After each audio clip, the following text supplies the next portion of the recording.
Olá pessoal, tudo bem? Bom, como eu passei para vocês já pelo WhatsApp, essa aula da segunda-feira, aula do dia 23, não poderá ser ao vivo. Por motivo de força maior, não vou poder estar ao vivo, tá? Então eu gravei a aula e aí já estou disponibilizando para vocês agora para vocês assistirem, tá? Essa aula vai ser uma aula até relativamente curta, que é para a gente terminar a unidade 6, que trata dos direitos reais na coisa alheia, tá? São só mais três direitos reais. E aí, encerrando assim o nosso conteúdo do semestre de acordo com o planejado.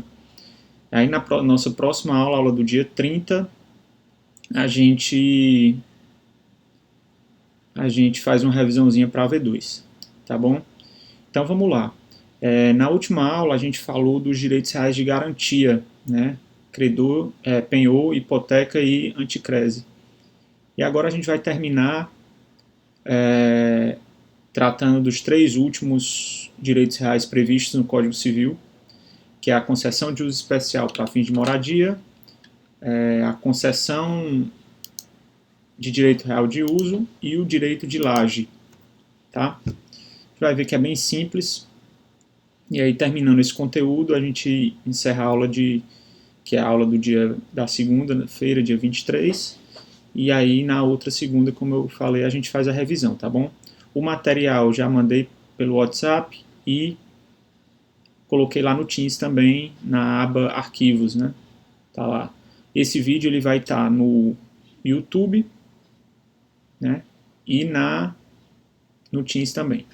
Então vamos lá. Bom, primeiro que a gente vai tratar hoje é a concessão de uso especial para fins de moradia, certo? Esse direito real está previsto no Código Civil, mas ele é regulado por legislação especial. Que legislação especial? São algumas leis, um decreto-lei, medida provisória, eu coloquei aí o decreto-lei 271 de 67, a medida provisória 2220 de 2001, lei 11481 de 2007, lei 13.465 de 2017, que a gente vai ver que também traz a previsão do direito de laje. Professor, mas aí eu vou ter que estudar todas essas leis. É interessante que você veja alguns pontos. Mas essa matéria de concessão de uso especial para fins de moradia e a de concessão de direito real de uso, que a gente vai ver no tópico a seguir, elas são reguladas por legislação especial e são estudos com mais repercussão no direito administrativo, justamente porque ela se dá em imóveis públicos, né? Coloquei até aí o direito que a concessão de uso especial para fins de moradia é um direito que se confere ao seu titular o uso de um imóvel público, insuscetível de uso capião, até porque os imóveis públicos não são suscetíveis de uso capião, né? Em caráter real, com a finalidade de morar. E aí essa concessão de uso especial para fins de moradia, como o próprio nome diz, ela é para moradia, com finalidade de morar. Tanto que o objetivo desse direito real ele é a concretização do direito constitucional à moradia. Ou seja, ele tem um viés publicista, né? Visa conceder o direito de moradia. Inclusive, na medida provisória, no decreto-lei, tem a previsão de uma espécie de uso capião desse direito. Você não conquista a propriedade, mas você conquista esse direito de morar nesse imóvel público com o decorrer do tempo, né? A pessoa, o titular do direito. Ok? Então, ele é um direito real. Como é direito real, ele é oponível a terceiros, oponível a erga omnes, e está vinculado a um imóvel público, certo? Um imóvel público. É uma concessão mesmo do que o poder público faz ao particular para que ele use para fins de moradia, certo? Um ponto que eu coloquei aí no slide que eu reputo ser importante é as formas de extinção desse tipo de concessão, que estão no artigo 8º da medida provisória 2220 de 2001. Quais são essas formas de extinção? Primeiro, o concessionário dá ao imóvel destinação diversa da moradia. Ele não pode dar essa destinação. Por quê? Porque a concessão é para fins de moradia. Esse tipo de direito real ele tem como objetivo a concretização desse direito constitucional à moradia. Então, o detentor desse direito não pode dar uma destinação diversa a esse imóvel. Ou, né, em outro caso, é o concessionário adquirir a propriedade ou a concessão de uso de outro imóvel. Se ele conseguir conquistar a propriedade, comprar um imóvel para fins de moradia, ele perde essa concessão. Essa concessão é para quem não possui outro imóvel, seja urbano ou rural. Ok? Então, esse concessionário ele perderia também essa concessão, nesse caso. Tá? Vamos lá, continuando. Além da concessão de uso especial para fins de moradia, a gente tem também a concessão de direito real de uso, certo? Ele também tem um acentuado viés publicista, né? É ligado à função social e é assemelhado, mas não é igual à propriedade. Por quê? Porque o concessionário ele pode usar o imóvel para finalidades úteis, socialmente relevantes, assim como a propriedade, mas ele não é igual à propriedade. Ele é um direito que confere ao seu titular o uso do imóvel público para finalidades úteis socialmente relevantes. A disciplina normativa dele está no Decreto-Lei 271 de 67, no artigo 7. O que é que diz o artigo 7º? Coloquei aí o artigo como ele é, certo? Desculpa, passei aqui o slide agora. Coloquei a letra da lei no slide. Diz o seguinte: é instituída a concessão de uso de terrenos públicos ou particulares, remunerada ou gratuita por tempo certo ou indeterminado, como direito real resolúvel para fins específicos de regularização fundiária de interesse social, urbanização, industrialização, edificação, cultivo da terra, aproveitamento sustentável das várzeas, preservação das comunidades tradicionais e seus meios de subsistência ou outras modalidades de interesse social em áreas urbanas. Tá? Nesse caso, é mais para regularização fundiária, né, o objetivo. Então, pode ser usado para finalidades úteis. É, de repente, um terreno que está abandonado e você dá uma concessão para uma pessoa colocar uma praça, plantar no terreno ou dar alguma finalidade ao terreno. Certo? Então é mais para esse fim, não é para fins de moradia como consta no caso anterior, né? E aí a gente tem, por fim, como eu falei, essa aula seria mais curta mesmo, que era só o restinho da matéria que a gente não tinha acabado ainda, o direito de laje. Como assim o direito de laje? O direito de laje, pessoal, ele é uma concretização de um direito, uma situação, se assim a gente pode dizer, muito comum nos centros urbanos, principalmente nos centros urbanos das nossas cidades. E o direito, ele não pode estar alheio à realidade social, né? Porque a realidade social é que justifica as normas. Então, o direito, como ordenamento jurídico, ele não pode estar alheio a essa realidade social. Por isso, foi regulamentado o direito de laje. Veio em 2016 essa regulação, por meio da medida provisória 759, disciplinou esse direito de laje, e aí a MP ela foi substituída pela Lei 13.465 de 2017, que disciplinou em definitivo o direito real de laje, que hoje está regulamentado entre os artigos 1510A ao 1510E do Código Civil.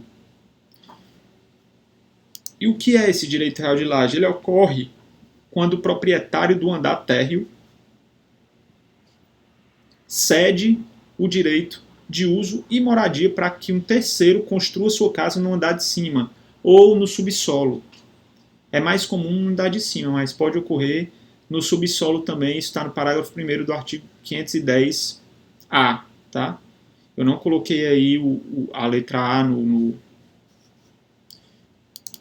slide, né? Coloquei só 510, parágrafo 1º do 510, não é o parágrafo 1º do 510A, corrigem aí, tá?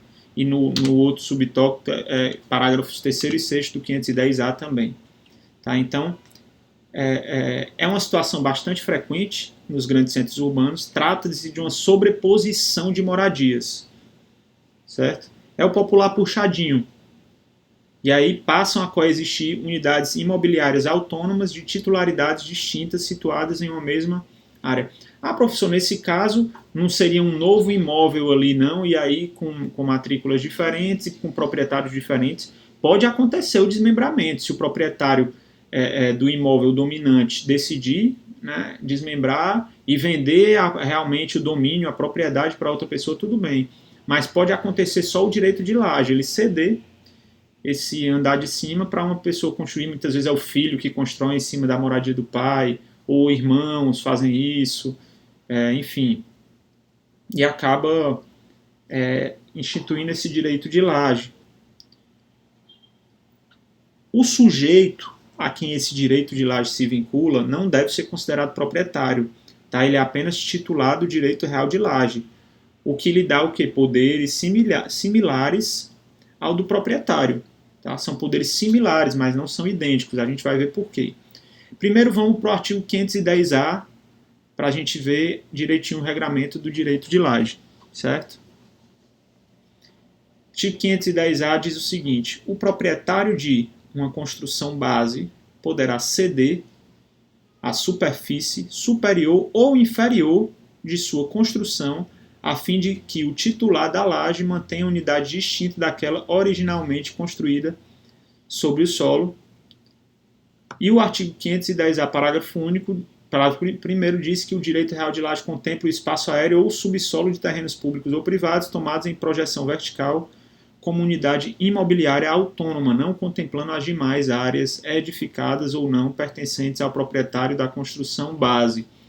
Lembrando, pessoal, que isso aqui é diferente de um condomínio, tá?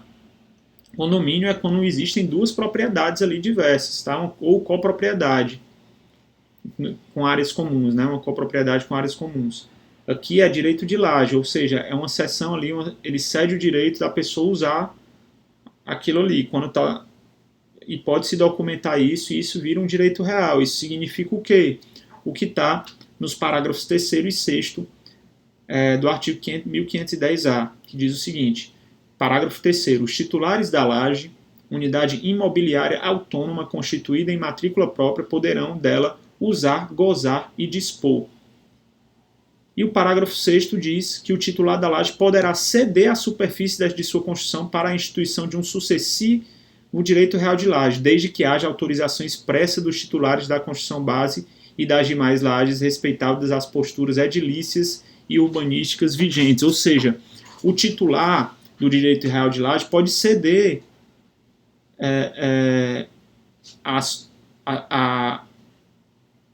pode ceder a superfície da sua construção para a instituição de um outro direito real de laje, só que tem que ter autorização expressa dos proprietários, né, que são os titulares da construção base.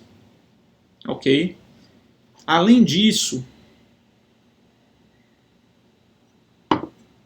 há também a previsão de um direito de preferência, que está no 1510D de dado, que diz o seguinte: em caso de alienação de qualquer das unidades sobrepostas, terão direito de preferência em igualdade de condições com terceiros os titulares da construção base e da laje, nessa ordem, que serão cientificados por escrito para se manifestarem no prazo de 30 dias, salvo se o contrato dispuser de modo diverso. Então, há o direito de preferência.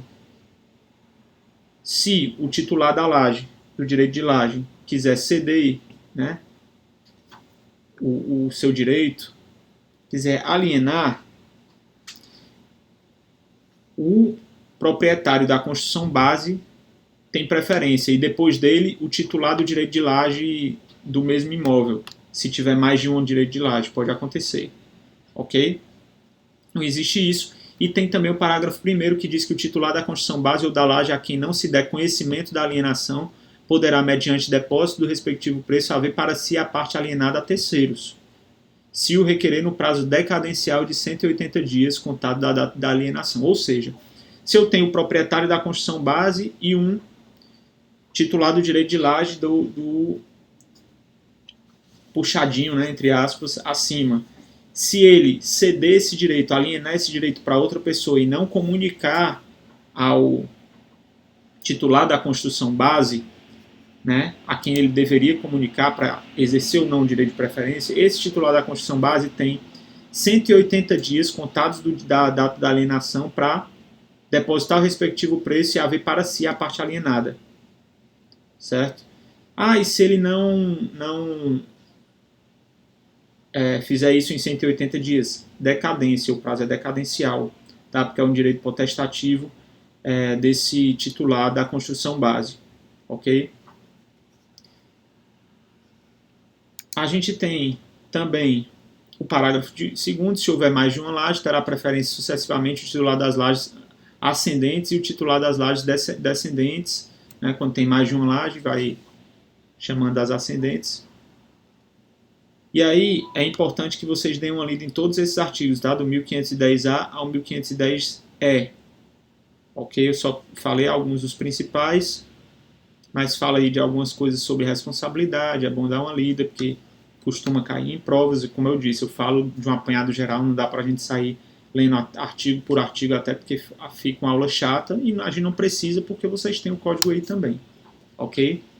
Então, encerrado esse assunto do direito de laje, fazendo um apanhado aqui do que a gente viu durante o semestre, vou fazer rapidinho aqui, puxar aqui o material todo. Vamos pegar aqui. A gente viu durante todo o semestre, falou sobre a introdução ao direito das coisas, a posse, né, que é um atributo dos direitos reais, né? A posse não é um direito real em si, a posse é um atributo dos direitos reais.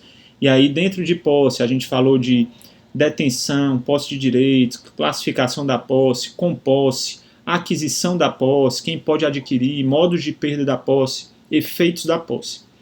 E aí começamos a falar dos direitos reais, dos tipos de direitos reais a partir da unidade 3, quando a gente falou do direito real em coisa própria, né, que é a propriedade, que é o direito real mais amplo, que tem mais atributos, tem todos os atributos.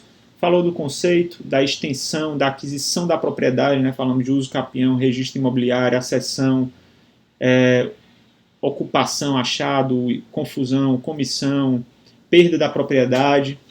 E aí depois disso, isso foi matéria da AV1, unidades 1, 2 e 3, né? Introdução, posse, propriedade. E aí depois da AV1, a gente falou dos direitos de vizinhança, né, que acabam decorrendo da propriedade, do condomínio, que decorre da propriedade também, né, que é a copropriedade, o domínio em comum. E finalizamos a unidade 6 falando de direitos reais na coisa alheia. O que são esses direitos reais na coisa alheia? São direitos reais que você tem numa coisa que não é sua. Por isso que é na coisa alheia. E aí falamos de direitos reais na coisa alheia. Falamos da superfície, da servidão, do usufruto, do uso, da habitação. Né? A gente separou esses direitos reais na coisa alheia em direitos de gozo e fruição, né, que são superfície, servidão, usufruto, uso, habitação, foram os primeiros que a gente viu, e aí vimos hoje concessão de uso especial para moradia e concessão de direito real de uso e laje. Esses que eu falei são direitos de gozo ou fruição. Vimos também os direitos de garantia, penhor, hipoteca e anticrese, e vimos o direito à coisa, que é o direito do promitente comprador, o direito que é a promessa de compra e venda. Né? Falamos de todos esses direitos reais na coisa alheia. Finalizando assim nosso conteúdo para AV2, para a final, para a segunda chamada. Na próxima aula, nós vamos ver uma revisão, vamos ter uma revisão aí de toda a matéria, para já na outra ser a nossa AV2. Ok? A AV2, como eu disse, contempla tudo, da unidade 1 à unidade 6. Ok, pessoal? Então é isso. Vou lançar logo, estou gravando aqui já na aula, hoje, dia 20 de novembro. Na sexta-feira eu estou gravando a aula, essa aula é a aula de segunda-feira, dia 23 de novembro, mas eu vou tentar lançar logo aqui no YouTube, logo na sexta, hoje, para que vocês tenham o fim de semana para assistir. Ok? Então um abraço a todos, bons estudos e bom final de semana.